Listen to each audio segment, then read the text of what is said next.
That we would be waiting for the follow-up to Dragon Age Inquisition for as long as a full decade wasn't something that anyone could have predicted. But at long last, that endless wait is finally about to come to an end. Dragon Age the Veilguard is set to launch later this month, and it continues to look increasingly promising as BioWare and EA continue to showcase more of the action RPG in the lead-up to its release. From its story and cast of companion characters to its combat, classes, progression systems, and more, there's a lot that we've learned of the Veilguard in the last few months, and here, to prepare for its imminent release, we're going to go over all of those key details. Story. Inquisition and its Trespasser DLC set up Solus the Dreadwolf as the next big antagonist for the Dragon Age franchise, and the Veilguard is very much set to pick up after that very thread. Set a decade after Inquisition's events, the game will begin with Solus kicking off the ritual that he'd been preparing for so long, to finally shatter the veil and bring the Fade and the real world back together again. Thanks to the efforts of our heroes, Solus's ritual is stopped, but not before dangerous entities and fiends from the Fade manage to leak out into the world anyway, kicking off a new and perilous story in Thedas. Rook. Like all past Dragon Age titles, the Veilguard will once again feature an entirely new protagonist, referred to as Rook. Like in previous entries, players can customize every aspect of their Rook, including their name, their race, which the options include human, elf, dwarf, and Kunari, their gender, and much more. As you'd expect, the character creator on offer will also let you customize your Rook's appearance in a variety of different ways. Speaking of which, character creator. The Veilguard's character creator is looking like it's going to be the most comprehensive customization toolset in a BioWare game to date. In addition to being able to choose between 4 different voices for your protagonist, with performances from actors Erika Ishii, Alex Jordan, Bryony Corrigan, and Jeff Berg, the character creator will let you tweak and fine-tune your character's facial features, hair, eyes, nose, makeup, tattoos, height, weight, and much, much more. Factions. This will be another key part of the character creation process in the Veilguard. Similar to Dragon Age Origins, minus the unique prologue for each of them, the Veilguard will have players choose between one of 6 different factions for their Rook, with each set to affect the experience in different ways, such as how characters behave around you, what dialogue choices you have available, and more. The 6 available factions are the Darkspawn combating Order of the Grey Wardens, which fans will be very familiar with, the Veil Jumpers, who are explorers of ancient elven ruins, the Shadow Dragons, a resistance group looking to fight against the corrupt leaders of the Tevinter Imperium, the Lords of Fortune, who are a guild of treasure hunters and adventurers, the Morn Watch, an order of elite necromancers, and the Antivin Crows, a faction of ruthless and feared assassins. Classes. Like all of its predecessors, Dragon Age the Veilguard will also let you play as one of 3 different classes.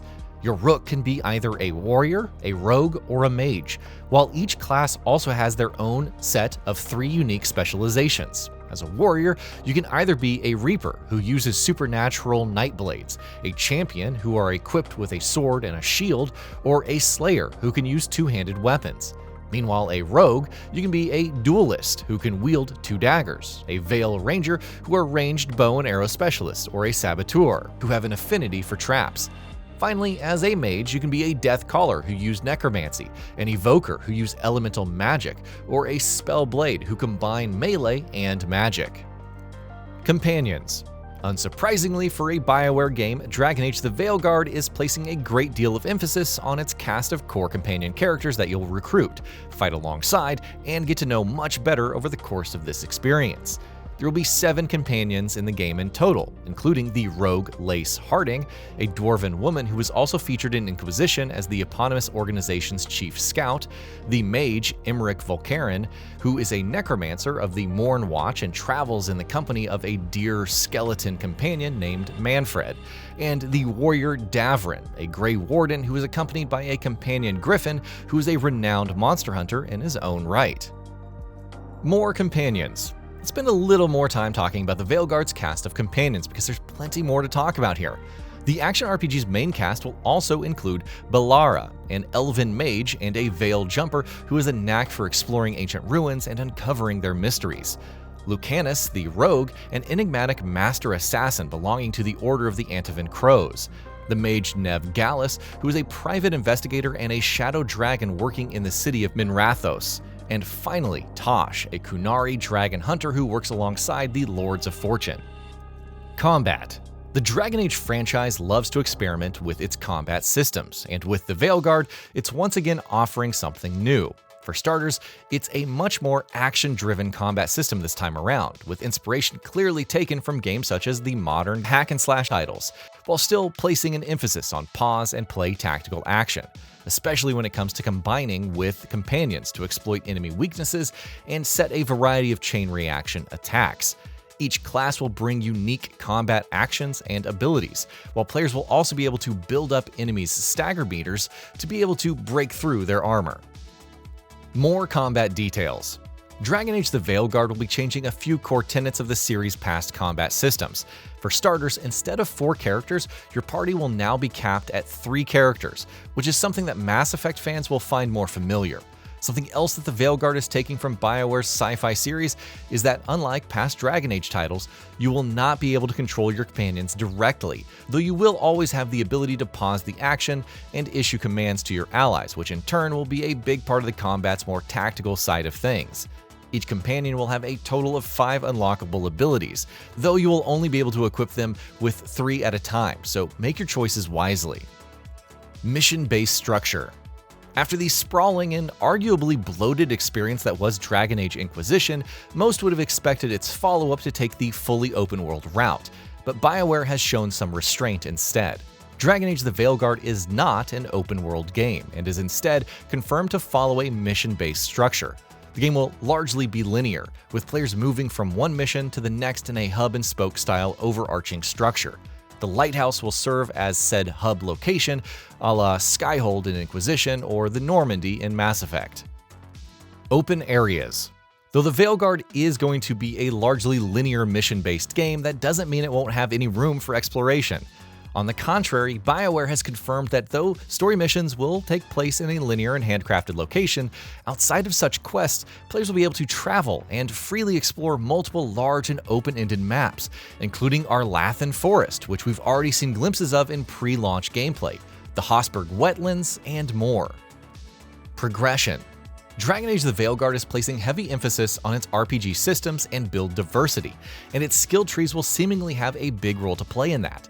Players will be dividing attention across 3 different skill trees for Rook: weapons, abilities, and survival, with a multitude of different abilities and passive buffs being able to unlock. This is also where class specializations will come into play, with players being able to work towards specialization skill tree nodes on their own. Companions will each also have their own skill trees, though as you'd expect, they won't be as expansive as Rook's skill trees. Difficulty. As it does in other areas, Dragon Age the Veilguard will have plenty of different options available on the difficulty front. The action RPG will let players choose between 6 different difficulty settings, including Storyteller, which is the easiest, Keeper, and Adventurer, both of which are balanced difficulty modes, with the former focusing on equipment and your build, and the latter on your skill with moment-to-moment combat, Underdog, which is a harder mode, and Nightmare, which is exactly what it sounds like. The 6th option will be Unbound, which will let you completely customize every aspect of your experience in terms of how difficult it'll be. PC requirements. Unsurprisingly, Dragon Age the Veilguard's system requirements aren't the most modest, especially if you're looking at its recommended specs, where you'll need either an i9 9900K or a Ryzen 7 3700X, along with either a GeForce RTX 2070 or a Radeon RX 5700 XT. On minimum settings, meanwhile, you'll need either an i5 8400 or a Ryzen 3 3300X, along with either a GeForce GTX 970 or 1650 or a Radeon R9 290X. On either setting, you'll also need 16GB of RAM and about 100GB of free storage, while in recommended settings, an SSD will also be required. PS5 Pro enhancements. Dragon Age the Veilguard is confirmed to be one of 40 to 50 titles that will feature dedicated PS5 Pro enhancements when Sony's mid-gen console refresh launches in November, shortly after the Veilguard's own release. Specifically, the game will tout higher resolutions on the console in both its fidelity and performance modes, thanks in large part to PSSR. while the latter will also feature ray-traced ambient occlusion, which is otherwise only available in fidelity mode on the base PS5. And that'll be about it for this one. If you guys like what we're doing at Gaming Bolt, please consider subscribing to our channel, and I'll see you guys on the next video.